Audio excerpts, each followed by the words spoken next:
Stuart, how do you reflect on that 90 minutes? I think it's a case of 3 individual errors really cost us today. Could have started and could have played better in the first half, no question about it. Sometimes it can be easier to do that in the second half when you're 2-0 down. But I just look at the nature of the goals. I know you guys have just spoken to Archie. He's come to Easter Road and not had a save to make. You concede 3 goals. I expect when you come here you'll need your goalkeeper at some stage in the game, and that's my biggest frustration. The game management, the kind of mental fatigue that possibly started to set in as much as physical. Defending your back post, going to receive the ball, not let it run through you, and then ultimately the penalty at a stage where we get ourselves back in 2-1 and we look as if we're growing into the game, and we look as if we're the more progressive side, it has to be said, at that stage, and you fancy we'll carve out a chance or two at that point, and to give that penalty away at that stage quite clearly gives Hibs the lift that they needed, and it gives them a platform just to see the game out. Do you have any complaints about the penalty? No complaints about the penalty. No. How frustrating was it that you weren't able to sort of have that stage to build after you'd got the goal back? Unbelievably frustrating, as I say. You know, he feels if we've got the likes of Callum Slattery on the pitch. Young Kai Andrews I thought was excellent in the game overall, and I thought he really grew in the second half and felt as if we were retaining the ball far better. Marvin Coletta gave us something on the left hand side, and we started to activate our forward players, so you believe there's at least one more chance out there for you, potentially more. And as I say, at that stage, it was a kind of rare 40 into our final third from Hibs. Goalkeeper comes and takes the ball comfortably, and Stephen, as our most experienced player, is disappointed naturally with the decision he makes. It is a penalty, but as I say, when the goalkeeper claims it so easy, I feel like it should be 2-1 and we should be defending better, in a better body position than he gets into, and trust your goalkeeper for exactly what he does. You know, it's not a danger.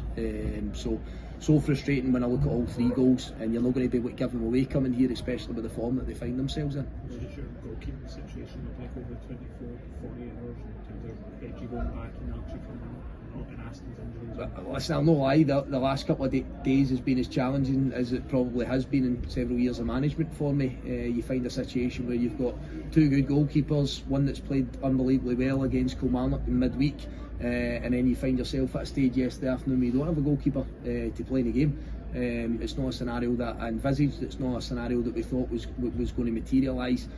Fortunately, we managed to bring in Archie, and you know, I don't think he'd done virtually anything wrong in the game. I don't think he was overly tested in the game today, so we're delighted to get him, but we also had to bring in Matty Conley back from emergency loan at East Kilbride, so we need to assess it. We need to have a look at how long exactly we think Aston will be out. He gave it a go today, they just couldn't, he couldn't take part in the game, and he tried to put himself out there, but it wasn't going to quite happen with the nature of the injury, so we have to assess that. We have to assess everything over the next 24, 48 hours, to be honest with you, because you can see again the walk wounded and the severe injuries as it looks, and the severity of the injuries that we seem to sustain rears its head yet again today. What is Aston's injury and how's it probably going as well? He looked pretty distraught when he came off the first time. Yeah, again, I'm not able to tell you exactly the extent of the injury, but what I can tell you is Aston's got a fracture in his thumb and was struggling to catch the ball yesterday, so I'm guessing that's going to have an impact for a number of weeks until that heals.